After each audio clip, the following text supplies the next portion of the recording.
दिख जाए वो मेरा ईमान थोड़ी है। मेरे पुरखों ने सींचा है लहू के कतरे कतरे से, बहुत काटा मगर अब बस खैरात थोड़ी है। जो रहमत थे उन्हें हाकिम बनाकर उम्र भर पूजा, मगर अब हम भी सच्चाई से अनजान थोड़ी है। सभी का खून है शामिल यहाँ की मिट्टी में, किसी के बाप का हिंदुस्तान थोड़ी है। तो वनों में ही रहते हैं, शेर वन में रहता है और गुर्जर शेरों से कम नहीं है। वो विरासत है जिसे यहाँ के लोगों ने अपने खून पसीने से सींचा है।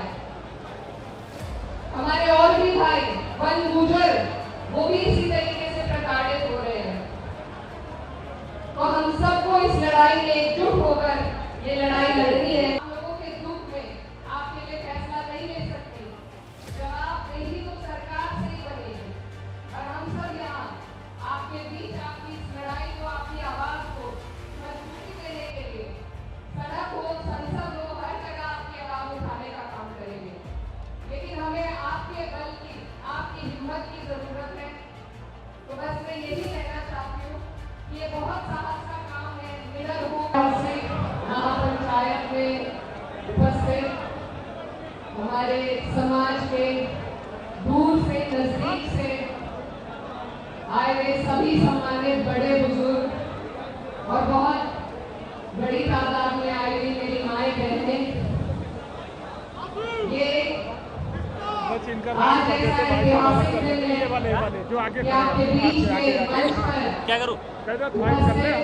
तमाम दिग्गज लोग, खासतौर पर हरियाणा के किसानों की, मजलूमों की अरे भाई एक ऐसी बुलंद आवाज जो जब संसद में हरियाणा के लिए लड़ती है तो हर एक मजबूर हो जाता है उनकी बात सुनने के लिए। विपिंदर हुड्डा जी मेरे साथ हमारे पश्चिम उत्तर प्रदेश से हर पंचायत में पहुंचकर उसका निष्कर्ष निकालने में सबसे अहम भूमिका निभाने वाले हमारे आदरणीय बाबा राकेश टिकैत जी, मेरे साथ अभी मुझसे पहले बोल रहे थे सांसद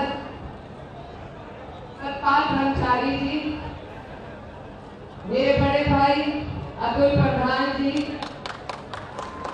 और यहाँ पर तमाम जितने भी लोग हैं, मैं सबका नाम नहीं ले सकती, माफी चाहूंगी, पर सभी का मैं दिल की गहराई से धन्यवाद देना चाहती हूँ, अभिवादन करना चाहती हूँ कि आज जब हमारे लोगों को, हमारे समाज को जरूरत पड़ी तो सब अपना कीमती वक्त निकालकर यहाँ पर आपकी लड़ाई में कंधे से कंधा मिलाने के लिए आपके साथ आए हैं। समाज की बेटी होने के नाते मैं दिल से आप सभी का धन्यवाद देना चाहती हूँ और अपनी बात शुरू करती हूँ कि यहाँ हम किसी राजनीतिक दल के लिए या राजनीति की वजह से नहीं आए हैं। ये खून की पुकार थी और समाज की बेटी होने के नाते किसी नेता के रूप में नहीं आज मैं आपके बीच आई हूँ। और मुझसे पहले बहुत से वक्ताओं ने बात कही कि गुर्जर तो वनों में ही रहते हैं, शेर वन में रहता है और गुर्जर शेरों से कम नहीं है। आज हमारे कई गांव जंगलों में हैं। ये सिर्फ आपकी अकेलों की लड़ाई नहीं है। आज अगर आप लोगों की बात है तो कल को ये और गाँव को और हमारी धरोहरों को इसी तरीके से कटघरे में लाकर खड़ा कर देंगे। तो आज की लड़ाई सिर्फ एक गांव की लड़ाई नहीं है, ये हमारे मान, सम्मान, इतिहास और प्रतिष्ठा की लड़ाई है। आज सवाल उनसे भी उठता है जो समाज का नाम लेकर समाज के बलबूते पर संसद में, सरकारों में बैठे हैं कि क्या उनके लिए अपने लोगों से ज्यादा कुर्सी जरूरी है, सत्ता में रहना जरूरी है। सबसे पहला सवाल उन लोगों से उठता है।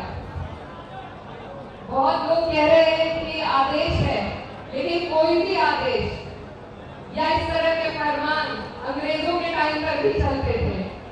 कोई भी आदेश इंसानियत से ऊपर उठकर नहीं हो सकता। ये जो गांव है, ये 10-15 साल पुराना गांव नहीं है।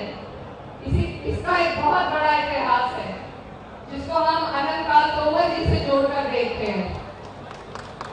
ये हमारे बुजुर्गों की, पुरखों की वो विरासत है जिसे यहाँ के लोगों ने अपने खून पसीने से सींचा है।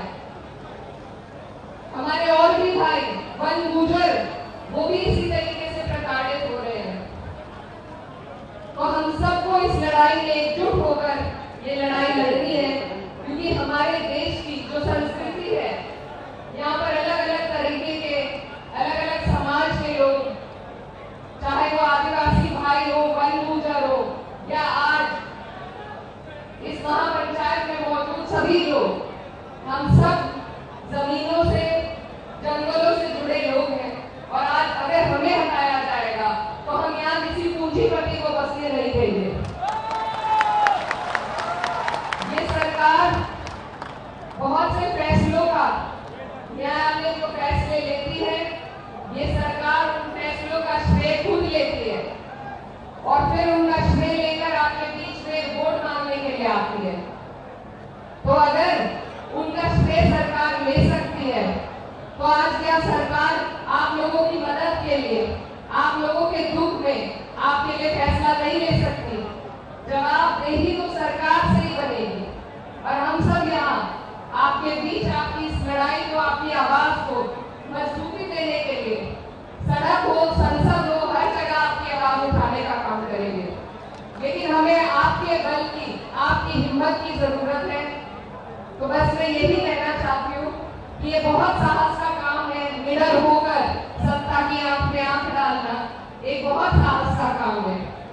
और मैं आपकी छोटी हूँ, आपकी बहन हूँ और आपकी बेटी हूँ, और अपने समाज की इस लड़ाई में आप जो भी फैसला आज की पंचायत से लेंगे, चाहे अनिश्चितकालीन धरने का हो या और कोई भी निर्णय जो भी लिया जाएगा, उसमें हम हर तरीके से, हर पूरी मजबूती के साथ आपके साथ खड़े हैं। और अंत में अपने समाज के लोगों को मैं बस यही कहना चाहती हूँ, एक कविता से अपनी बात खत्म करना चाहती हूँ कि जो सिक्कों में दिख जाए वो मेरा ईमान थोड़ी है। मेरे पुरखों ने सींचा है लहू के कतरे कतरे से बहुत